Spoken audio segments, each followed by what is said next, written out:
चाचा हम फुआ मौसी मौसा कहे जाए जाला पढ़ाऊ जाए लगेला तो 5 बरिस में बोले के आदमी सीखेला। बाकी राजा बाबू भैया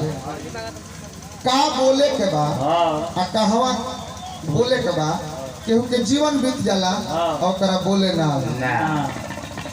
आई कर परमार सबके सुझा लौका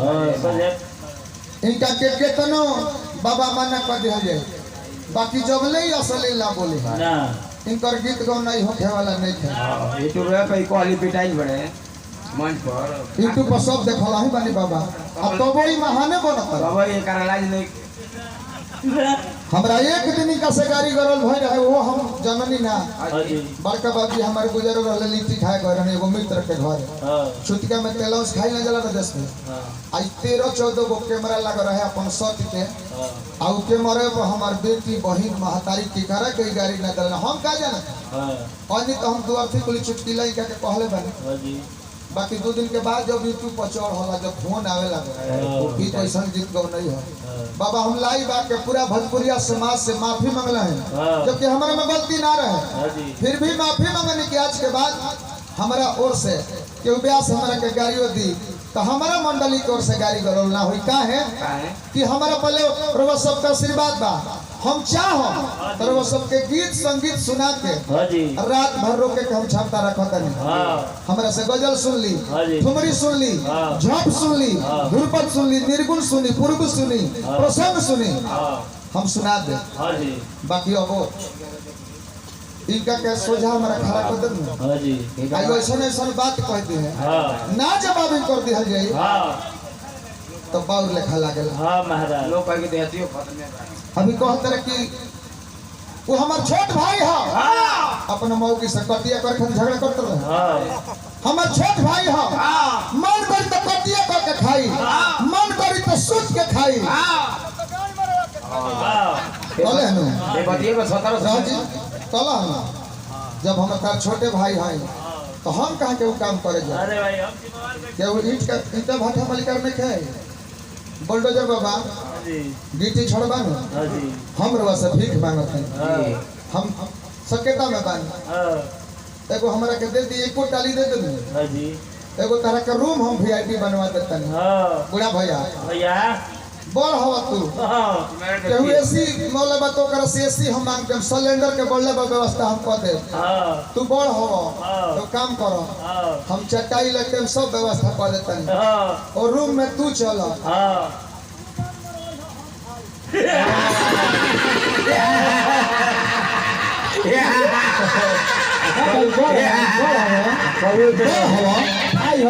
तू जिम्मेवार व्यक्ति बड़ा तहरा सोचे के बा बाकी बड़ भाई हवा तो छोट भाई के पेट पोसाई के तरी बाकी तो झूठ का हम बोलता रहो गड़ीमार व्यक्ति हो तू गणमान व्यक्ति हो हाँ तू झूठ का बोलता रहो कहते कि भैया के दाच करबे उ कौशिर का ऑपरेशन करैले बा ना ना ये गलती तू करता ए राजेश भैया हम क्रिया खाता हम हाइड्रोसिल चिरवैले बनी आई कहत रे कि बौसिर के ए भैया तू तो रहल देखो तो अभी तो को ने टूटल देखो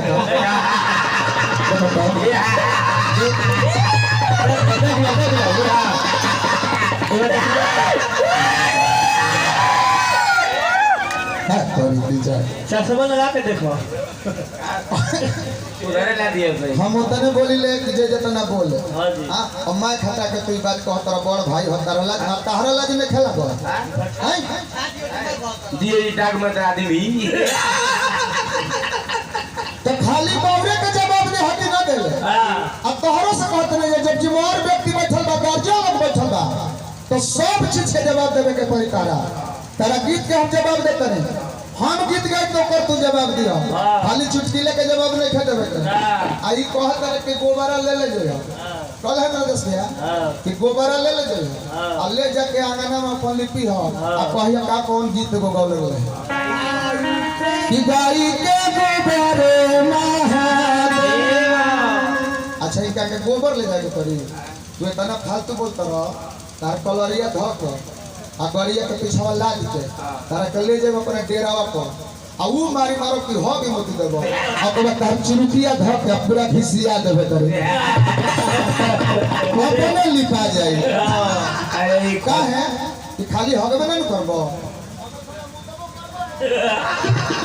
वो पिया तक दे पिया दे जा कौन कितने लगे हैं इनका गीत के पहले जवाब दी हाँ हाँ इधर आला कहतर के देहाती हमार मुठिया वा घर ओकर जवाब लगब तू बूढ़ भइला अगर छोट भाई हम है त हमार फर्ज बनता एक कली भावता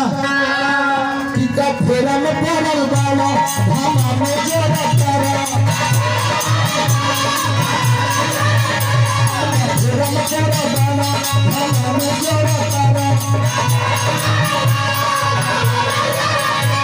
ना होई कैसे पतिया तू कोई चाहता बूढ़ भैया के हके बूढ़ भैया के हके राम तनी करे ये वाला नो बूढ़ भैया के हके राम तनी करे बूढ़ा भाई हम का छोट भाई निहुरा बूढ़ा हमारे के काम तू ही करे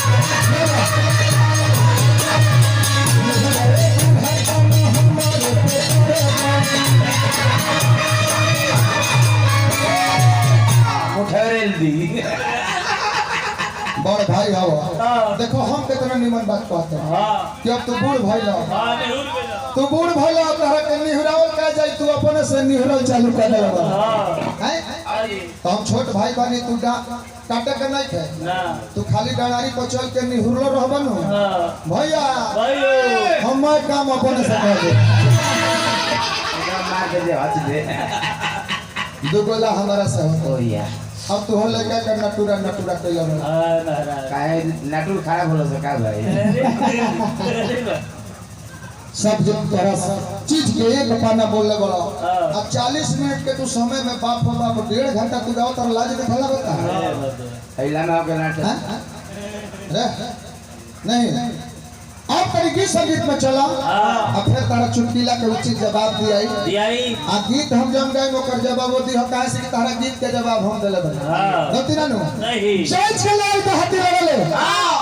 हम कमेटी के धन्यवाद दे हां जी रजस भैया काहे खाती जने इतना सुंदर है नीचे रे सब व्यवस्था कइले बन हां अन तै जे करे नाचत रे अरे बाप रे बाप या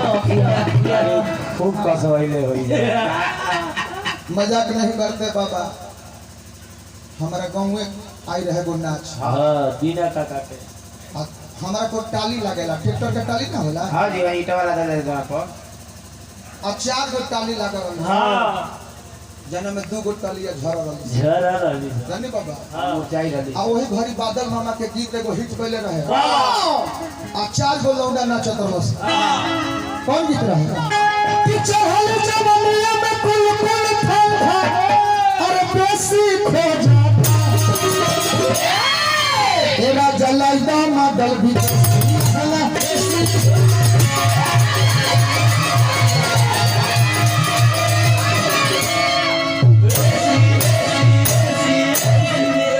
बुढ़ा में पेशी यही करे चारों लौंडा कूदत रहस जब एसी होखे नो तो फुफुतिया घर के बुढ़े में पीस दी अकले राजेश भैया जब टलिया झरल ओही में 2 गो लौंडा चू गइला माने चू गइला से माने गिर गइला तो समयाना में राउटी नहीं होला ग्रीन रूम जने में लौंडा तैयार होला हां सेक्स भवन अब जाके कि गांव के माहौल रहे गांव के लड़का टांग के रोटी में लेके गइला से आ गांव के डॉक्टर साहब के सुई दवाई कइले अब तो छोटा छोटा है बड़ा बबुआ एगो है बड़े हो बड़े बालो ई लड़का खोजल उसके भाई 4 गो लौंडा रहल आ 2 गो लौका तरस ऊ 2 गो लौंडा कहां जन गिरा रहला हस तो खोजत पहुंच गेले तो देखला सकी तो रोटिया में बड़स आराम करता लौंडा और कुछ ना कह लड़का खाली रोटिया के पर्दा हटा के आ लौंडा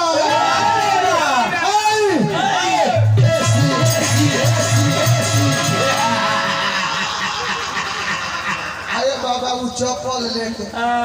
उ तो कहर तल घाव लागल तो पिछिया के कर तल लइका भाग जा सा फिर कह सके ए लौंडा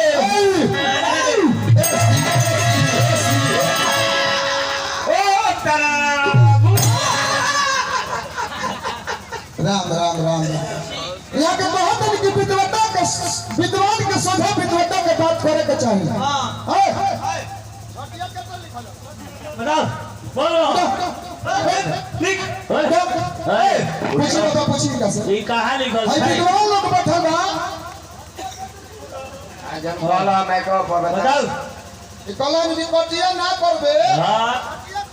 ए व्यास के बोली ये है विद्वान के सोझा बोला जाला अरे भाई वो है खा ले तो जूता पहले बनी जूता मारे का नहीं था मोजे वाले यदि का न किया तो सुना हाँ बीमार जे है ना डॉक्टर पोस्टमार्टम करे तो ना चिन्ह की कैसे ही तर प्राण छूटल ये हमनी के भड़ुआ को हां एगो और बात कहला भणुआ हे समाज में भणुआ कहा जाला और तार मरले बा गणुआ ए मतलब वो है हवे राजा बाबू भैया हमार बहुत बड़ प्रेम है और सेठ संग सुनाओ जाए